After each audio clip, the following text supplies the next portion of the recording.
야, 솔로몬의 기도 어제 우리가 그 서두를 좀 살펴봤는데 오늘은 그 기도의 구체적인 내용입니다. 이 사람이 도대체 어떤 기도를 하나님 앞에 드렸는가 왕으로서 보시면 될 것 같아요.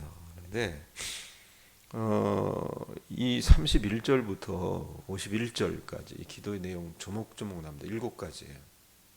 일곱 가지 내용인데 이게 이제 개인적인 차원과 국가적인 차원에서의 어떤 일곱 가지 그 케이스 경우를 나열하고 있습니다. 그래서 각각의 경우에 해당되는 사람들이 있고 민족들이 있고 국가가 있을 거 아니에요. 그 각각의 경우에서 자기들의 필요에 따라서 민족의 필요에 따라서 성전에 계신 하나님을 향해서 부르짖을 수 있었다라는 얘기입니다. 첫 번째 한번 보세요. 여기 보면 31절, 32절 우리가 읽었는데 거기 한번 보세요. 막 구구절절히 다 설명할 수는 없고 짧게 짧게 제가 얘기를 할게요. 만일 어떤 사람이 그 이웃에게 범죄함으로 맹세시킴을 받고 그가 와서 이 성전에 있는 주의 제단 앞에서 맹세하거든요. 이게 뭐냐면 판결이 요구되는 분쟁. 신명기에도 나오거든요. 이런 일들이 있었을 때에 이 사람들이 하나님 앞에 와서 맹세하면서 판결을 하나님 앞에 요구할 때 요청할 때에 이 케이스가 하나 있고요. 그 다음에 두 번째 케이스는 뭐냐면은 33절 한번 보세요. 33절 읽어보세요. 시작. 만일 주의 백성 이스라엘이 주께 범죄하여 적국과 앞에 패하게 되므로 주께 돌아와서 주의 이름을 인정하고 이 성전에서 주께 기도하며 간구하거든. 자, 무슨 일이냐? 국가가 죄를 범한 겁니다. 국가가 하나님 앞에 범죄해서 전쟁에 나가서 어떻게 해요? 패배한 경우 그들이 그것을 깨닫고 하나님 앞에 돌아와서 회개하거든. 이런 얘기예요. 세 번째, 국가가 또 범죄해서 전쟁이면서 패한 것이 아니라 가뭄이 오게 돼요. 자연재해를 하나님께서 그 백성들이 하나님 앞에 바른 삶을 살지 못할 때에 이 가뭄을 가져다 주시는 게 나오거든요. 35절 보세요. 35절 보면 어떤 일이 있습니까? 읽어보세요. 만일 그들이 주께 범죄함으로 말미암아 하늘이 닫히고 비가 없어서 주께 벌을 받을 때에 이런 말이 있죠. 하나님 앞에 범죄해서 하나님께서 어떻게 하십니까? 심판으로 비를 내리지 않으시는 거예요. 하늘 문을 닫아버리시는 겁니다. 이런 경우. 네 번째, 어떤 경우냐면 죄 때문에 하나님께서도 자연재해를 주실 때가 있습니다. 가뭄뿐만 아니라 온역, 재앙, 흉작, 질병 뭐 이런 것들이 질비하게 나와요. 37절 보세요. 37절 읽습니다. 시작. 만일 이 땅에 기근이나 전염병이 있거나 곡식이 시들거나 깐부기가 나거나 메뚜기나 황충이 나거나 적국이 와서 성읍을 에워싸거나 무슨 재앙이나 무슨 질병이 있든지. 이게 왜 오는 거라고요? 그 백성 이스라엘이 하나님 앞에 어떻게 해요? 죄를 범했을 때 오는 재앙 가운데 하나입니다. 심판 가운데 하나예요. 이 신명기 28장 여러분 좋아하시잖아요. 앞에 부분만 좋아하시죠? 왜? 뭐 복에 관한 얘기가 막 수도 없이 나와요. 들어가도 복을 받고 나가도 복을 받고 뭐 떡반죽그릇도 복을 받고. 그래서 어떻게 합니까? 우리 굉장히 그거 좋아하는데 여러분 그 28장의 복에 관한 부분은 일부분이에요. 일부분. 뒤에 가보면 여러분 저주에 관한 얘기가 훨씬 많습니다. 근데 왜 저주해요? 왜 하나님께서 심판하십니까? 그들이 죄를 범하면 그렇게 할 수밖에 없다는 얘기예요.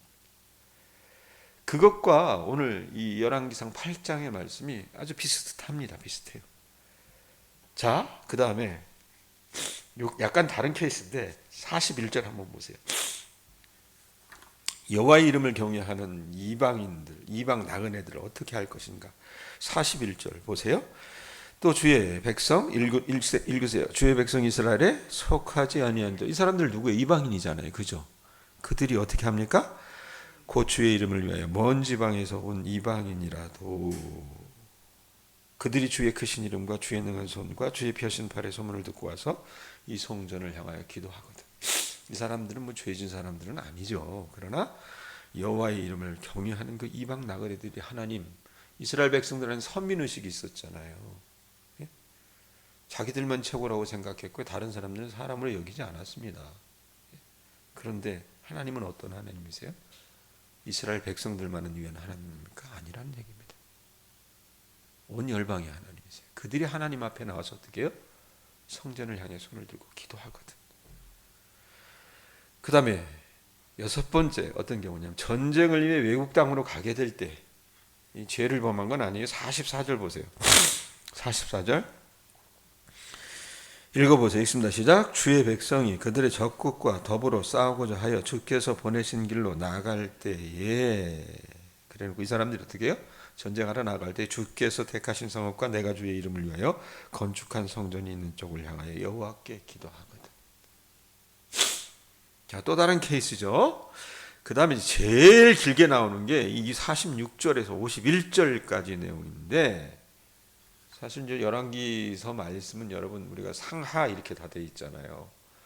근데 조선왕조실록도 여러분 세종실록이면 이게 세종에 관한 이야기지 않습니까? 그럼 그게 세종대에 편찬이 되지 않습니다. 세종대, 그러니까 사건들은 기록을 해요. 사건 뭐 이렇게 그 기록하는 사람들이. 그러나 그 왕이 죽고 나서 그것을 새롭게 편찬하는 것은 그 다음 대 왕이 그걸 하거든요.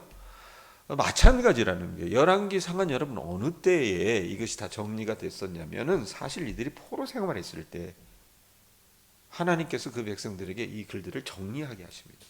그래서 여러분 오늘 46절에서 51절 말씀이 굉장히 길게 나와 있는 거예요. 한번 보세요. 46절 어떤 상황입니까?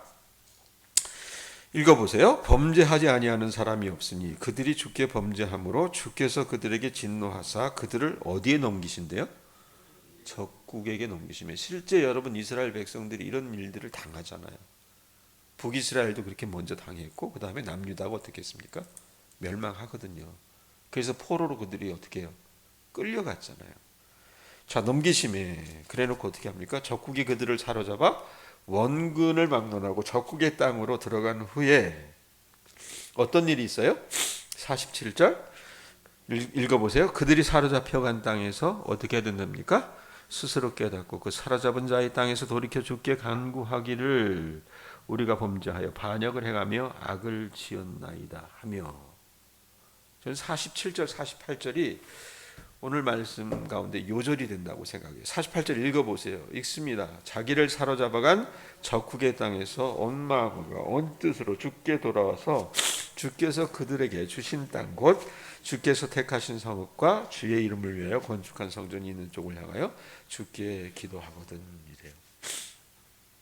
그러니까 이 7가지 가양의 어떤 그 경우가 있다는 얘기입니다. 사건 케이스가 있어요.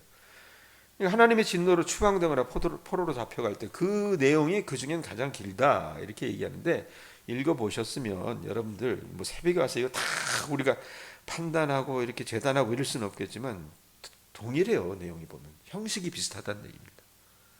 먼저 뭐가 붙어요? 만일이라고 하는 말이 붙죠. 그래서 각각의 경우에 다양한 예가 있잖아요. 판결이 요구되는 어떤 분쟁의 경우나 또 범죄해서 전쟁에 나가서 패했을 경우나 또 범죄해서 어떻게 해요? 가뭄이 오고 기근이 오고 온역이 오고 뭐 이런 것들이 왔을 경우, 또 이방 나그네들이 하나님의 이름을 위해서 어떻게 하나님을 찾고 하나님을 바라보면서 성전에 와서 기도할 때, 또 전쟁을 위해 외국 땅으로 가게 될 그때, 그 다음에 하나님의 진노로 추방되거나 포로로 잡혀갔을 그때에 이 사람들이 여러분 어떻게 하는 겁니까? 스스로 깨닫는 거예요. 아, 우리가 뭔가 잘못했기 때문에 지금 이 모양 이 꼴을 당하고 있구나. 그래서 어떻게 합니까? 말씀해 보면 그런 상황에 놓이면 어때요? 어떤 사람은요 기도도 안 해요. 원망만 해요. 근데 어떻게 합니까?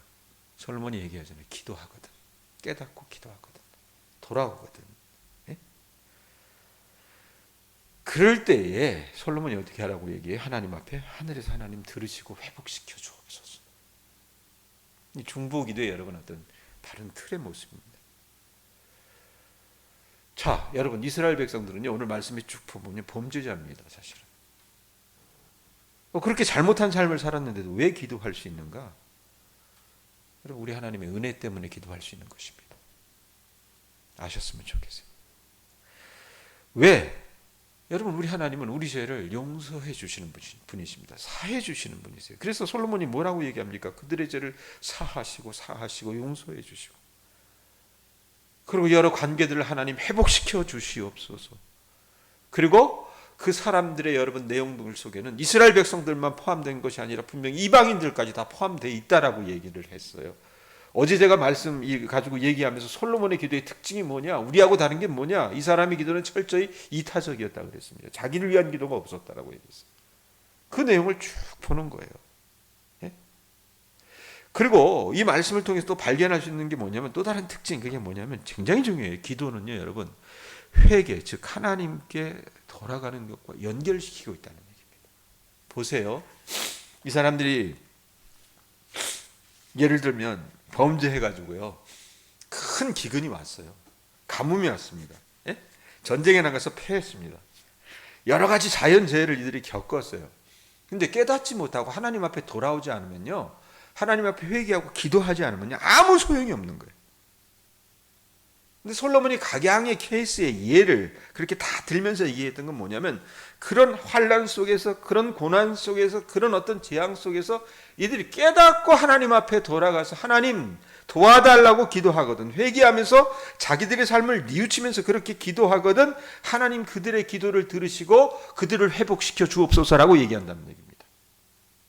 그러니까 하나님께 돌아가는 것과 연결시키고 있다는 얘기입니다. 여러분, 회개하다 돌이키다라고 하는 이 말은요, 히브리어 슈브라고 하는 말인데, 이 열왕기서에서 아주 중요한 개념입니다. 우리 이제 지금 전체적인 대의로서 솔로몬의 이야기를 굉장히 길게 보게 되는데, 열왕기 말씀을 그 뒤부터 보면 여러분, 그 왕들의 이야기를 간략하게 설명하면서 이렇게 살지 말아라, 또 바로 산 어떤 왕들, 간혹가다 그런 왕들이 있거든요.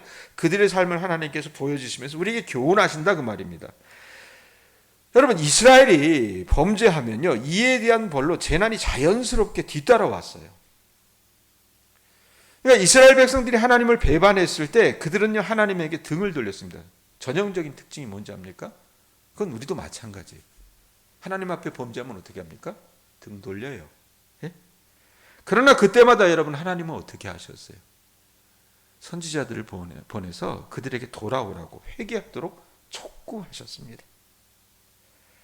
그리고 그 돌이킴, 회개의 이상적인 본보기가 어디냐면, 열왕기하 23장 25절에 보면 요시아의 어떤 경건, 요시아의 개혁의 모습입니다.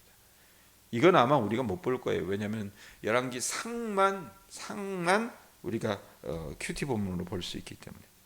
그러니까 하나님은요, 이 백성들에게 회개할 기회를 주셨다는 얘기입니다. 우리에게도 마찬가지입니다. 그렇기 때문에 여러분, 우리가 해야 될 게 뭡니까? 본문에서 말씀하는 것처럼 하나님께 기도하는 것, 그리고 그 기도에는 무엇이 포함되어야 합니까? 회개가 포함됩니다. 회개가, 돌이킴이 있어야 된다는 얘기입니다. 여러분, 우리가 흔히 기도할 때 회개 기도라고 하는 것을 말로는 그럴싸하게 합니다. 안 그래요? 네? 언뜻 들어보면요, 정말 잘못을 인정하고 있는가 보다라는 생각을 우리가 하게 돼요. 그러나 여러분, 회개의 뜻이 뭡니까? 이거 한자잖아요. 후회할 회자에 고칠 개자입니다. 예? 자신의 잘못을 적극적으로 후회하고 인정하는 것에 여러분 국한되지 않는다는 얘기입니다. 회개는 여러분, 후회할 회자, 먼저 후회할 회자잖아요. 조금의 양심이 있다면 여러분은 어떻습니까? 후회는 합니다. 내가 왜 그랬지? 그래, 잘못한 거야. 그리고 그것을 인정했을 때 하나님께서 용서해 주신다고 분명히 오늘 말씀하셔서, 그래서 어떻게 합니까? 후회하는 것 같습니다. 하지만 여러분, 그것이 회개의 개자, 고칠 개까지 이르지 못할 때가 많은 것을 봅니다. 반드시 하세요. 여러분, 회개는 어떻게 하는 거라 그랬어요? 후회도 하지만 고쳐 나가셔야 됩니다. 잘못된 것 알면서도 고치지 않습니다. 그러다 보니까 여러분, 많은 수의 한국교회 교인들이 어떤 줄 아세요? 상습범이에요. 상습범. 적당히 얼버무리려고 하고요, 눈구렁이 담 넘어가듯이 어떻게 합니까? 슬쩍 넘어가야 하나님 앞에. 예? 전혀 고치지를 않습니다. 여러분 분명히 아십시오. 하나님은 은혜의 하나님이라 그러잖아요. 요한일서 여러분 1장 9절에 우리가 잘 아는 말씀이에요. 만일 우리가 우리 죄를 자복하면 그는 미쁘시고 의로우사 우리 죄를 사하시며 모든 불의에서 깨끗하게 하실 것이요. 참 은혜가 있는 말씀이죠. 우리 하나님은 여러분 우리가 자백하면 즉 바른 기도 뉘우치고 하나님께 사죄의 은총을 바라면서 우리의 그릇된 삶에서 회개하면 돌이키면 의로우신 하나님께서 우리 죄를 용서해 주시고 모든 불의에서 깨끗게 해 주실 것이라고 약속하셨어요. 그러므로 여러분 솔로몬의 기도 내용을 보시면서 또 이어지는 이 요한일서의 말씀들을 보시면서 저는 여러분들에게 권면하고 싶습니다. 바른 회개를 하십시오. 죄에서 돌이켜 하나님께 돌아가는 삶을 여러분들이 사셔야 된다는 얘기입니다. 어제 제가 그런 얘기했어요. 기억하시려나 모르겠지만 믿음과 순종은 결부되어 있다고 그랬습니다. 예? 믿음이 있는 사람은 그 삶 속에서 순종합니다. 순종하는 사람은 곧 믿음의 사람이에요. 믿음이 있다고 하면서 순종하지 않는 사람은 여러분 그 사람 이름 가짜입니다. 가짜예요. 예? 오늘 우리가 여러분 이 사죄의 은총을 허락하신 하나님을 바라보면서 간구하는 이 솔로몬의 기도 내용을 자세히 여러분 우리가 살펴보지는 못했지만 대략 우리가 살펴보면서 믿음의 또 다른 정의를 저는 내릴 수 있을 것 같습니다. 믿음과 기도는 한 묶음이라는 얘기입니다. 믿음 있는 사람은 기도하는 사람입니다. 기도하는 사람은 믿음이 있기 때문에 하나님 앞에 나아갈 수 있는 것이고, 그리고 진실한 그리스도인이 하는 기도에는 여러분 달라고 구하는 그 내용 이전에 회개의 기도가 선행되어야 한다는 얘기입니다. 여러분 솔로몬의 기도 내용을 보시면서 그들이 처했던 어려운 현실을 우리도 공에 당면할 수 있다는 걸 아셨으면 합니다.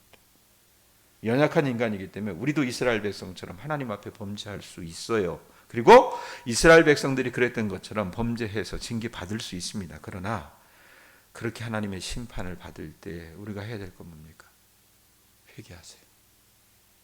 회개하시라고 말입니다. 그릇된 삶으로 점철하던 길에서 돌이키시라고 말입니다.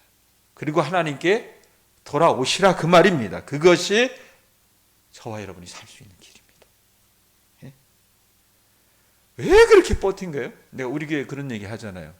어느 교회를 가든 목사가 목회를 하다 보면 어느 교회를 가든 교인들 그 교회 공동체에게 주시는 메시지가 다 다르다 그랬어요. 이전에 제가 사역했던 그 개척교회에서는 믿음에 관한 부분들을 하나님 얘기하셨어요. 왜? 그 사람들이 믿음이 없기 때문에 그랬습니다. 우리 교회는 뭘 가지고 얘기하시는 줄 아세요? 순종입니다. 순종. 우리가 하나님의 말씀에 순종하려고 하는가? 예? 이 부분을 하나님께서 민수기 말씀을 통해서 계속 지금까지 계속 얘기하시는 것 같아요. 그 왜 순종하라고 하시겠어요? 순종하지 않기 때문에 하나님이 순종하라고 하시는 거예요. 오늘 순종의 장이 여러분 어디에서부터 시작되는지 아실 수 있기를 바랍니다. 회개에서부터 시작하시는 겁니다. 회개하세요.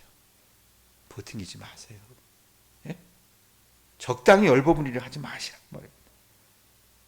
하나님께 돌아가시라 그 말입니다. 바른 회개에 합당한 삶을 여러분 사시라 그 말입니다. 우리가 그런 삶을 여러분 살아나갈 때에 하나님께서 여러분의 기도를 들으시고 회복시켜 주신다 그 말입니다. 그거 알아야죠. 그저 복만 받으려고 하고요. 정말 참된 뉘우침이 없이 그저 하나님 앞에 이 정도 하면 됐잖아요. 적당히 얼버무리려고 하면 여러분 하나님 오늘 말씀에 보면 뭐 어떻게 합니까? 다 지켜보고 계신다 그랬어요. 여러분 나를 탓하는 건 아닙니다. 그러나 이 교회에 만연한 그 불순종의 분위기, 그 불순종의 영들이 하나님 앞에 그 그리스도의 복음 앞에서 제하여질 수 있도록 여러분 자신을 위해서나 이 교회 교우들을 붙잡고 있는 그 사탄의 그 소나기를 하나님께서 정말로 걷어내 주실 수 있도록 우리가 같이 기도해야 됩니다. 다른 교회 되어야 되지 않겠어요? 예? 건강한 교회 되어야 되지 않겠냐 그 말입니다. 그러기 위해서는 태도부터 바르게 하시기 바랍니다. 그렇게 살아나갈 때 하나님께서 여러분들의 삶을 회복시켜 주시고 그 백성들에게 주시는 놀라운 축복 주실 줄로 믿습니다.